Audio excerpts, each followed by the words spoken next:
Ce qu'il m'a dit là, ça m'est resté au travers de la gorge. Ce qu'il m'a fait, ça m'est resté au travers de la gorge. Ça vous dit quelque chose, ça? Écoutez bien les mots.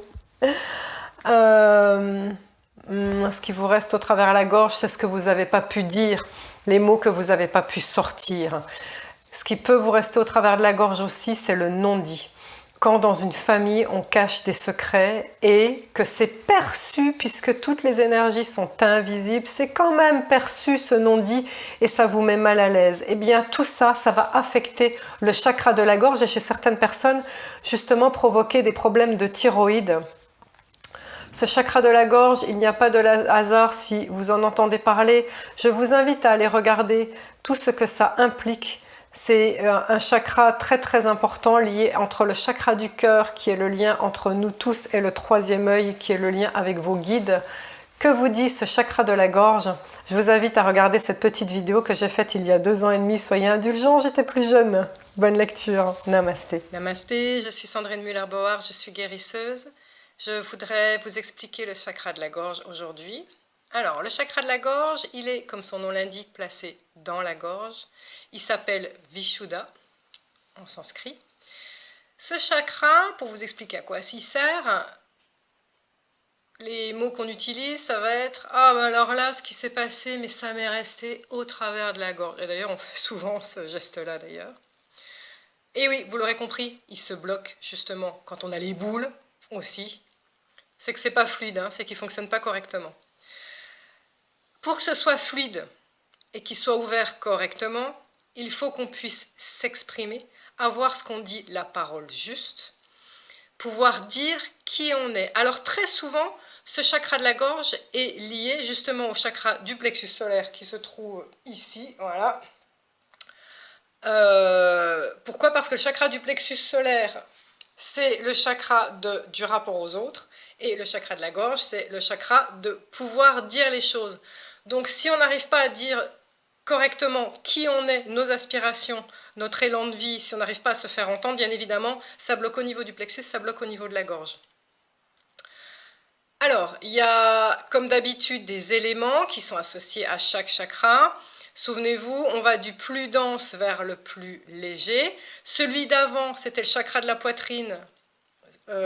L'élément qui est associé, c'était l'élément air, puisqu'il y a l'air qui passe dans la poitrine, ça paraît logique. L'élément d'ensuite, après, au niveau du chakra de la gorge, qu'est-ce qui est plus léger que l'air? Ben, vous l'entendez, le son. Le son est plus léger que l'air, énergétiquement parlant. Donc bien évidemment, la gorge, le son, c'est logique. La note qui est associée, c'est la note sol.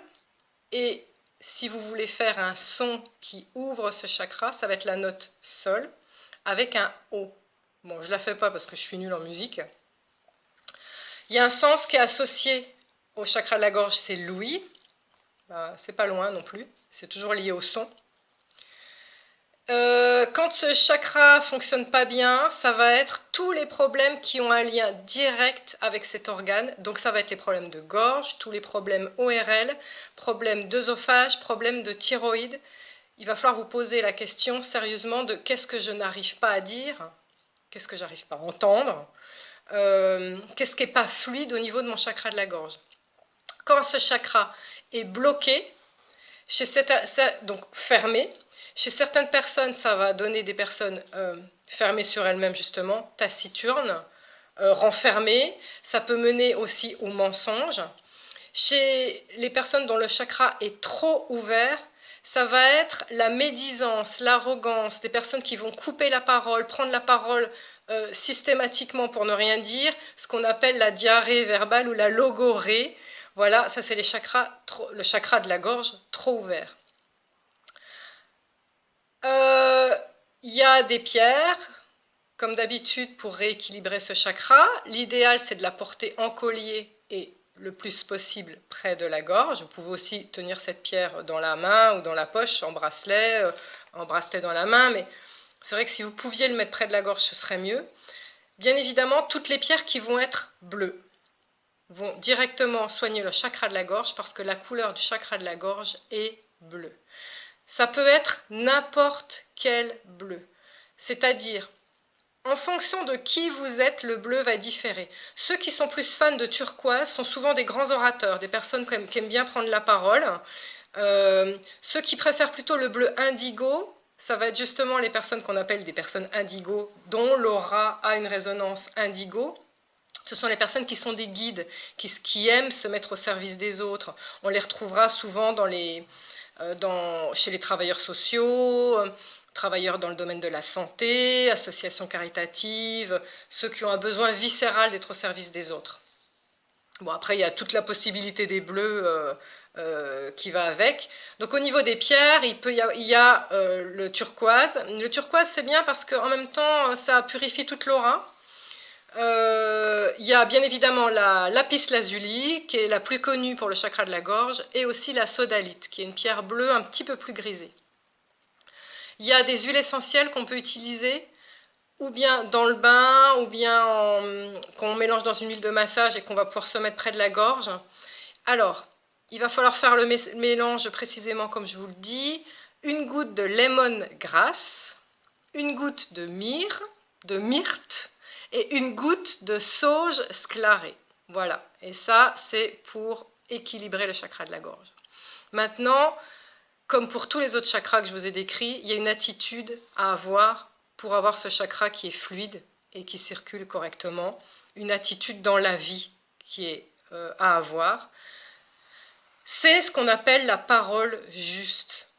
Alors, un grand psychologue que j'admire énormément,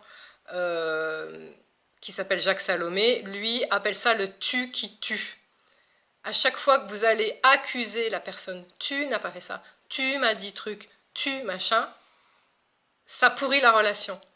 Ce tu-là n'est pas nécessaire parce que de toute façon, vous ne pourrez pas avoir une conversation correcte. Donc, la base de la parole juste déjà, ce n'est pas d'accuser en disant tu, mais en ramenant en disant je. Je me sens blessé, je perçois, je ressens les choses comme ça. Après, libre à la personne d'accéder à votre souhait ou pas. Ça, c'est vraiment le truc de base. Je vous incite à vous rapprocher de tout ce que vous allez pouvoir trouver sur YouTube ou comme livre sur la CNV, la communication non violente. Méthode éminemment extraordinaire pour améliorer son rapport aux autres et la communication. Après, dans l'attitude générale qu'on doit avoir pour équilibrer le chakra de la gorge, l'attitude face à la vie, il y a bien évidemment tout ce qui est le silence. Alors ça peut paraître paradoxal parce qu'à la base, on est en train de parler de chakra de la gorge, donc de la communication. Mais le silence, ça va être justement ce qui va permettre de l'équilibrer et d'être en accord avec soi-même pour finalement être en accord avec son univers, avec les gens autour de vous. User et abuser du silence. En général, les gens ont une peur panique d'être dans le silence parce que le mental tourne trop vite, on a l'impression de s'ennuyer, on ne sait pas quoi faire, donc tout de suite on va dans les réseaux sociaux, tout de suite on trouve une occupation. Et qu'est-ce que c'est? C'est une fuite en avant parce qu'on n'arrive pas à se retrouver avec soi-même. Donc, essayez le silence, vraiment en pleine conscience, un vrai silence pour écouter ce qui se passe à l'intérieur de moi, écouter mes pensées, voir vers où elles me mènent. C'est très important. Toutes les formes de méditation sont extraordinaires pour équilibrer le chakra de la gorge, bien évidemment, puisqu'on est premièrement dans le silence, mais en plus on est dans l'intériorisation, dans l'écoute de son corps. Donc la méditation est fantastique pour équilibrer le chakra de la gorge. Il y a une action que vous allez pouvoir faire pour équilibrer aussi le chakra de la gorge. C'est à chaque fois que vous direz oh, « là, ce qui s'est passé, ça m'est resté au travers de la gorge ». Je reprends cette fameuse phrase. C'est-à-dire qu'il y a un rapport qui n'a pas été fluide avec quelqu'un. Alors, les énergies, elles ont besoin de circuler. À partir du moment où une énergie est figée, à partir du moment où il y a un blocage quelque part, c'est justement que ce n'est pas fluide et que c'est là que ça commence à coincer, que ça ne va pas chez vous. Il faut faire circuler une énergie. Donc quand on dit « ça m'est resté au travers de la gorge », c'est que c'est resté figé quelque part en vous. Vous devez de la sortir. Alors, ou bien on trouve un moyen avec la parole juste d'aller dire à la personne ce qu'on a à lui dire. Maintenant, si c'est un parent qu'on n'ose pas parce qu'on a toujours un côté petit enfant, ou parce que cette personne, on sait que quoi qu'il arrive, elle va le prendre mal, vous devez quand même sortir ça de votre gorge. Alors, comment faire? Parce qu'on ne va pas pouvoir leur dire, sinon, sous peine de se faire engueuler. Vous allez utiliser la symbolique. Alors ça, cet outil-là, il est génial. Trouvez un objet qui symbolise votre relation. Bon alors, imaginons, voilà, je dois dire ces 4 vérités à mon père, voilà, parce que il y a des choses qui me reprochent, qui ne supportent pas chez moi, et moi ça me fait grincer, il y a quelque chose qui ne va pas, il faut que je lui dise. Bon, j'arrive pas à lui dire, bien évidemment, parce que je vais encore pourrir la situation, ça va s'envenimer encore plus. Qu'est-ce que je fais? Je trouvais un objet qui va symboliser notre relation. Imaginons, bah, il m'a acheté un petit bracelet par exemple, ou il m'a acheté un collier, ou il m'a prêté un jour un livre. Bon, vous allez prendre cet objet et vous allez prendre un instant pour vous pour tenir cet objet dans votre main et penser à cette relation, pensez à tout ce que vous avez à dire. Vous pouvez même le dire à voix haute si vous voulez. Dites, mais videz votre sac, comme on dit. Dites tout ce que vous avez à dire. Et mettez toute cette énergie dans cet objet. Vous y pensez, vous le regardez et vous lui dites comme si c'était la personne, tout ça. Et ensuite, vous allez un jour aller chez la personne en question, donc là, en l'occurrence, j'irai chez mon père, et de manière mais totalement anodine, au milieu d'une conversation, je vais lui dire « Ah, tiens, il faut que je te rende ce livre, j'avais oublié. » Ce qui est important, c'est de dire cette phrase-là. « Je te le rends, je n'en ai plus besoin. » Alors, lui, bah, il va se dire « Elle me rend le livre, super, elle n'en a pas besoin, très bien. » Ça ne porte pas conséquence pour lui. Or, pour vous, il y a tout un rituel qui a été fait avant dans votre corps. Il n'y a pas qu'un livre. Il y a un livre plus l'énergie que vous avez mis dedans, plus que vous avez vidé, souvenez-vous-en. Donc, quand vous allez le donner en disant « je te le rends, je n'en ai plus besoin », en réalité, ce qui est sous-jacent dans votre pensée, dans l'énergie de votre corps, c'est « je te rends cette colère, je n'en ai plus besoin, je te rends les mots qui m'ont blessé, je n'en ai plus besoin, je te rends ta responsabilité dans ce fiasco peut-être relationnel, j'en sais rien. Je te rends. » Vous pouvez aussi, même si vous n'arrivez pas du tout à aller jusqu'à l'étape de lui dire face à face « je te rends », eh bien, attendez qu'il ne soit pas là, et puis vous allez prendre un objet qui symbolise votre relation, peu importe, vous le fourrez dans un coin de la maison, et puis vous allez dire à voix haute ou à voix basse à cet objet « je te le rends, je te rends, je te le mets là ». Mais dans votre esprit et pour votre corps et dans votre énergie, ça a été transmuté et il y a eu une translation de vecteur V vers cet objet, c'est plus en vous. Et quand vous allez repenser, vous allez repenser à cet objet qui est toujours chez la personne en question. Et donc, la symbolique est toujours là. Vous avez rendu. C'est très important, pensez-y. Eh bien, je crois qu'on a fait le tour. Alors, la suite pour le prochain chakra, qui s'appelle l'ajna, le 3e œil. Namasté.